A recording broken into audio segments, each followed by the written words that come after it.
Salut, moi je m'appelle Bob Zombie et j'habite à Aurora, Illinois, qui est dans la banlieue d'Angoulême. Excellent! Je fais des vidéos sur YouTube qui sont canons. Question déconne, je suis pas le dernier. Oh bah t'as vu là, y a un chien. Je collectionne les vieux comics de super-héros Marvel. Excellent! Et ça c'est Scarlett, et c'est la femme de ma vie. Un jour, elle sera mienne. Oh oui, un jour, elle sera mienne. Philippe, je sais où tu te caches. Abdel Ta gueule. Cher geek passionné, bien le bonjour, et rien qu'à mon beau visage caché derrière ce masque, vous devinez de quoi je vais parler. Est-ce que tu es en train de nous dire que tu vas parler de... Ouais. Non. Si, nous poursuivons la lecture nostalgique du Spécial Strange numéro 26, datant de décembre 1980, dont la couverture somptueuse est la reprise de la couverture de l'Uncanny X-Men 125. En joie. Comme à notre habitude, on garde le meilleur pour la fin avec les X-Men et on commence avec l'épisode de l'araignée tiré du Marvel Team Up 69 de mai 1978, intitulé Night of the Living God, qui ne peut que nous faire penser au Night of the Living Dead de Romero. Non. Mais je m'égare déjà d'Austerlitz. Écrit par Chris Claremont et dessiné par John Byrne, il est ancré par Ricardo Villamonte. L'aventure de l'araignée l'associe à Havok. Ce dernier vit avec Polaris et ses cheveux verts, devenus ainsi à force de s'essuyer le nez avec. Ils sont sur l'île de Muir, dans la maison du centre de recherche sur les mutants de Moira McTaggart. L'épisode nous explique que Havok et Polaris sont rétablis sur l'île de Muir après avoir été réduits en esclavage par Eric le Rouge dans le X-Men 97. On mentionne aussi la récente attaque de Magneto sur l'île dans le X-Men 104. Tout ceci nous permettant de bien placer ce récit dans la continuité chronologique de cet univers si riche en aventures et si incroyable du cul. Venus prendre un congé bien mérité, les deux mutants sont pris dans une embuscade par des hommes vêtus de vêtements égyptiens antiques et portant des armes de haute technologie. Les reconnaissant comme des sbires du pharaon vivant, les deux mutants contre-attaquent. Malgré leur pouvoir, ils sont facilement maîtrisés et ils sont butés. Somebody once told me the world is gonna roll. Mais non, je déconne. Bref, de fil en aiguille, ce scénario amène Spider-Man à rencontrer Havok qu'il va délivrer. Les deux héros mettent à mal les sbires du pharaon jusqu'à ce qu'ils soient attaqués par le pharaon vivant lui-même. Le lien étroit entre Havok et le pharaon nous est rappelé, un lien existant depuis les épisodes des X-Men 55 à 57. J'aurais envie de dire qu'on s'en bat les couilles. Ouais, d'autant qu'on les utilise plus. Après une baston intense, Havok est capturé et placé dans un appareil qui fera de lui une batterie vivante pour magnifier les pouvoirs du pharaon d'1 million de fois. Malgré l'intervention de Spider-Man, la machine transforme le pharaon vivant qui commence à grossir et à se transformer en un monolithe vivant. On finit avec un superbe cliffhanger où l'araignée se retrouve prisonnière du géant de pierre. Une très belle image s'il en est qui nous met en appétit pour le prochain épisode avec une certaine dose d'exotisme vroom vroom ta gueule. C'est un bon épisode bien sympa et rythmé qui se laisse déguster. Puis on enchaîne avec la chose associé aux Vengeurs dans le récit tiré du Marvel 2-in-1 numéro 51 de mai 1979. Je passe rapidement sur cet inconsistant épisode de la chose écrit par Peter B. Gillis, dessiné par l'oncle coprophage et ancré par Bob McLeod. Une histoire complètement nulle où la chose accueille le premier jeu de poker de super-héros dans l'hôtel des Avengers, avec Wonder Man, le Fauve, Miss Marvel, mais aussi le directeur du Shield Nick Fury, Jarvis, le majordome des Vengeurs, et le procureur du district de New York, Black Tower. Quoi, il s'appelle comment? Le mec s'appelle Black Tower. Mais c'est aussi ridicule que de s'appeler Elisa Dushku. Ouais, même que dans Buffy, Elijah Dushku, elle s'appelle Fess. On essaie de recadrer un petit peu là. Ouais, pardon. Je vous cite les invités de cette partie de poker car il n'y a que ça d'intéressant dans ce récit. Bref, le jeu est interrompu par l'attaque du général Pollock, cherchant à obtenir l'arme Sky Dragon et aussi l'Ultimate Annihilator. Alors, je ne sais pas si c'est à cause des dessins de Tonton Coprophage ou pas, mais Pollock nous révèle un charisme dont il est totalement dénué. Bref, comme dirait Pépin, en un mot commençant, ils se mettent promptement en route pour aller botter le cul du vilain. C'est pas bon et ça sert vraiment de bouche-trou dans ce ce Special Strange. Est-ce que ça s'entend si je dis que je n'ai pas aimé ce truc? Un peu quand même. Ouais, c'est bien ce que je pensais. Passons vite alors à l'Uncanny X-Men numéro 124 d'août 1979, réalisé par le trio magique Chris Claremont, John Byrne et Terry Austin. Capturés par Arcade, nos chers X-Men sont soumis à une variété de pièges mortels dans son parc d'attractions tout aussi mortel, le fameux Cauchemarland. Cyclope et Serval doivent faire face à Colossus, qui a subi un lavage de cerveau en pensant qu'il était un prolétarien loyaliste de l'Union soviétique.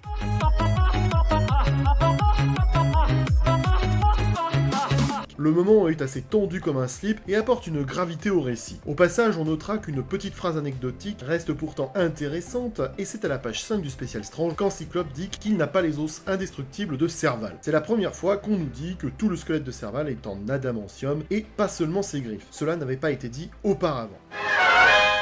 Pendant ce temps, fier comme s'il avait un bar tabac, Arcade raconte à ses prisonnières composées de la chaude Colleen Wing, d'Amanda Sefton et de Betsy Wilford sa vie de criminel. Enfant riche et oisif de Beverly Hills, il va buter son daron quand ce dernier veut lui couper son argent de poche de milliardaire. Réalisant qu'il avait, selon ses propres termes, le don de tuer, il utilisera ensuite sa fortune familiale pour construire Cauchemarland et se louer comme un assassin. Il raconte comment il a été précédemment embauché par la Magia pour essayer d'éliminer Spider-Man et Captain Britain, bien que les deux héros aient survécu à ces pièges. Je vous rappelle que ça, nous avons pu le lire dans le Special Strange 23 et 24, Motherfucker. Pendant ce temps, Tornade tente désespérément de sortir d'une pièce qui se remplit rapidement d'eau tout en luttant pour maîtriser sa claustrophobie. Le moment est critique et on retient son souffle pour la belle Ororo. Certains diront que c'est pas la mer à boire, mais quand même, sans se mouiller, je pense que ceux qui disent ça ne manquent pas d'air. Cyclope finit par atterrir dans la pièce où Diablo a du mal à éviter d'être coupé par un certain nombre de voitures tamponneuses bordées de lames de rasoir. À force de raser les murs, on imagine que ça doit devenir rasoir pour le petit Diablotin imberbe. Lorsque Cyclope arrive, toutes les voitures sortent en même temps pour frapper. Ils se font buter. Somebody once told me the world is gonna... Mais non, je déconne. Serval de son côté se retrouve dans une simulation holographique aux côtés du Hurleur, où ils sont obligés d'affronter les duplicata de robots, de Hulk et de Magneto. Au final, tout le monde arrive à s'en sortir et à se retrouver. Chose intéressante, on nous montre à nouveau les pouvoirs d'invisibilité de Diablo dans le noir. Bah c'est normal. Quoi, c'est normal? Bah il ne peut être qu'invisible dans le noir vu que ça fait noir. Tout est invisible dans le noir, tête d'ail. Ça ne peut être qu'invisible. Ouais, c'est comme t'habites en plein jour. Diablo prend la mitrailleuse de Miss Locke et fait exploser les commandes de Cauchemarland. Enfin, les X-Men retrouvent Tornade et la raniment alors qu'elle avait bien bu la tasse. Mais badaboum, Colossus débarque comme les Anglais chez ma sœur. Toujours sous l'influence de son lavage de cerveau à cause d'un coup de calgon. Les lavages durent plus longtemps avec Calgon. Colossus assomme le Carcajou et le Hurleur et il commence à étrangler Tornade et Cyclope. Mais c'est la jolie Ororo, avec ses courbes parfaites, comme si elle avait été polie et sculptée par le va-et-vient quotidien des vagues qui fouettent inlassablement son corps comme des galets humides au bord de l'océan. Le genre de fille qui t'ouvre au plaisir, le vrai, celui que tu caches durant des années au fond de toi, imaginant ton corps et le sien, tous deux suants, en train de s'entrechoquer, telle la vague qui vient défier la coque d'un chalutier. Une marée de désir te submerge, alors que... Pardon, je me reprends. C'est Tornade qui fera appel à la vraie nature de Colossus, le faisant sortir de son lavage de cerveau. La bataille étant perdue, Arcade, beau joueur, décide de laisser vivre les X-Men et appuie sur un bouton qui éjecte ses prisonniers et leurs amis loin de Cauchemarland. Le tout pour atterrir dans un parc d'attractions abandonné. Quelques instants plus tard, Colleen, Amanda, Betsy sont également éjectés du parc mortel. Cyclope trouve une note d'Arcade épinglée sur le costume de Diablo, disant aux X-Men qu'ils ont gagné le premier round, mais qu'il leur niquera leur daronne la prochaine fois. Bien que Serval aimerait bien retrouver Arcade pour lui régler son compte, Cyclope lui déconseille et l'équipe décide de rentrer chez elle pour récupérer de sa bataille. Pour l'anecdote, la brève fréquentation entre Scott et Colleen Wing prend fin brusquement dans cet épisode, alors que Jean revient au premier plan dans le prochain numéro. Colleen disparaît ainsi de cette série après ce numéro jeté comme une vieille chaussette usée.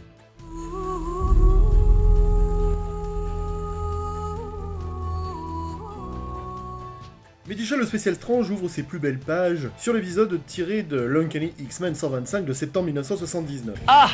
Sur l'île de Muir, Moira McTaggart teste les capacités de Jean pour savoir quelles sont les limites supérieures de ses pouvoirs étendus. Elle peut pas tester. Et vous avez vu comme ce laboratoire est super bien équipé? Ouais, il y a plein d'argent pour pas grand chose là-dedans. Ouais, c'est l'impression que ça donne. Bon alors la scientifique éprouve une sorte de malaisance et de pressage d'olive entre ses fesses quand elle regarde ses relevés. En effet, Moira est dérangée par la quantité d'énergie apparemment illimitée que le phénix peut générer. Ça dépasse les 2,21 gigawatts. 2,21 gigawatts. Après avoir compilé certaines données, Moira émet l'hypothèse que, après avoir sauvé l'univers des effets du cristal Encran, Jean a inconsciemment créé ses propres barrières mentales pour maintenir ses pouvoirs à un niveau gérable. Tu sais, c'était dans le Special Strange 17. Cependant, ces fucking mother pouvoirs semblent revenir à leur niveau cosmique et Moira aimerait savoir pourquoi. La théorie de Moira incite Jean à se rappeler les événements qui l'ont transformé en Phénix, puis les événements qui l'ont amené à l'île de Muir à la suite de la mort supposée des X-Men. Le flashback de Jean raconte les événements passés dans le X-Men 101 et le X-Men 113 et nous informe sur ses activités depuis sa séparation avec le reste de l'équipe. Dans ce flashback, c'est la première fois qu'il est explicitement déclaré que Jean était littéralement morte pendant son vol spécial. Vous avez vu? C'est écrit là.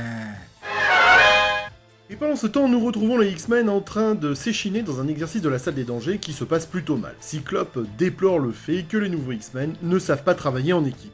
Ouais, c'est pas faux. Parce que les membres disparates de cette équipe ont tous été réunis en tant qu'adultes plutôt qu'en tant qu'adolescents, comme l'était à l'origine l'équipe d'origine, et que forcément, il est plus difficile de les mettre au diapason. En orbite autour de la Terre se trouve l'astéroïde M, la cachette secrète de Magneto. Magneto, Serge. Audiard disait que si l'on envoyait les cons en orbite, certains ne finiraient pas de tourner, et justement, en voilà un gros con qui est en orbite. Magneto se remet toujours des blessures subies lors de sa dernière bataille avec les X-Men. Pour pas se le cacher, là, il s'est vraiment pris une branlée de sa mère. Colossus lui a vraiment défoncer la rondelle. Bordel, quel baston mes aïeux, mais quel baston, souvenez-vous! C'était dans le Special Strange 19, on en a distribué de la tartine de phalange, du beefsteak à 5 branches, de la salade de doigts, et Jean il s'est retrouvé avec le cul enraisiné de tarbouille à la sauce piquante, et avec sa bite dispersée façon puzzle. Ah putain, c'est trop bon cet épisode, j'en ai les tétons qui dardent. Calme-toi! Oui, pardon, j'ai eu un petit moment d'euphorie là, mais on va se calmer. En examinant les enregistrements informatiques de ces batailles précédentes, avec l'équipe d'origine, Magneto accède accidentellement à un ancien fichier de données sur sa défunte épouse, Magda.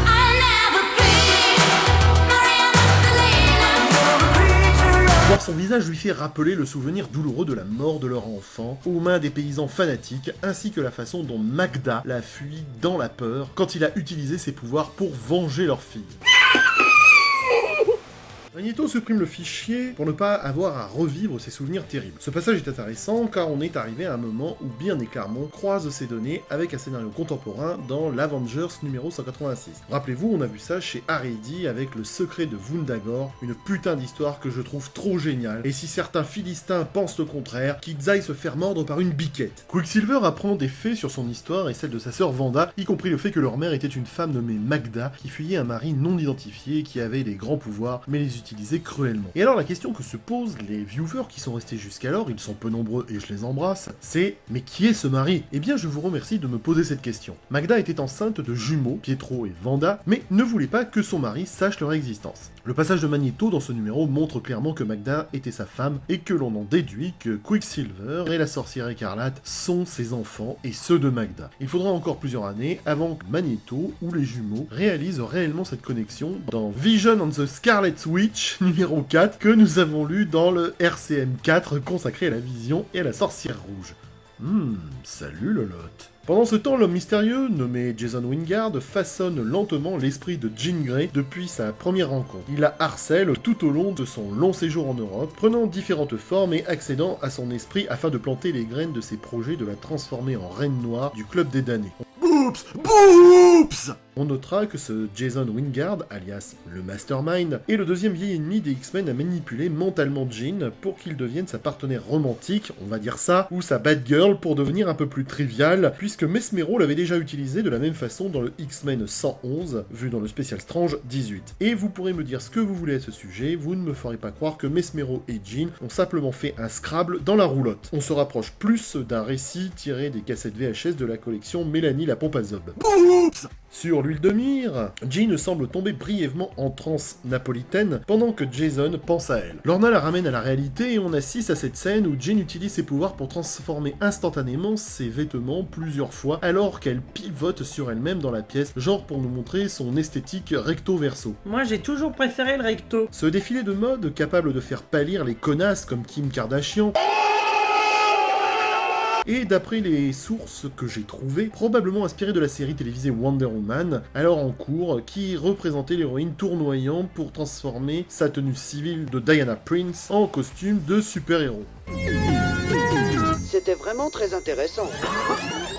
Et pendant ce temps-là, dans son laboratoire, Moira examine les données et s'interroge sur le fait que Jean a reçu des pouvoirs similaires à ceux d'un dieu. Profondément perturbée, elle se demande où est Charles Xavier avec son alopécie et souhaite qu'il revienne. Justement, le Barthès de l'espace est dans la galaxie Shayar en tant qu'époux de Lynendra. Pendant qu'elle s'occupe des affaires de la cour impériale, il végète comme un assisté, car aux yeux des Shayar, Xavier est considéré comme l'idiot du village. Alors, faisant fi de son amour propre, comme de son amour sale d'ailleurs, il s'occupe entre deux parties de FIFA 79 et il vérifie les archives holographiques des aventures précédentes des X-Men dans cette galaxie. Xavier n'a jamais été pleinement informé des événements et se rend compte à peine de la puissance que Jean a exercée pendant l'aventure avec le cristal M-Crane. Comme Moira l'a déjà fait, Xavier se rend compte que les nouveaux pouvoirs de Jean sont probablement beaucoup trop vastes pour qu'elle puisse les contrôler longtemps. Il se prépare à retourner sur Terre immédiatement. Putain, j'aime ce passage. Tu sens que tout le monde se rend compte qu'il y a une couille dans le potage et que les nouveaux pouvoirs de Jean risquent de tout faire péter. D'un point de vue scénaristique, c'est génial, parce qu'à partir de là, on ne peut plus se contenter d'une Jean passive qui va bien contenir gentiment son pouvoir en elle. Non, on sait que ça va forcément péter, et ça c'est génial. Ouais, c'est pas faux.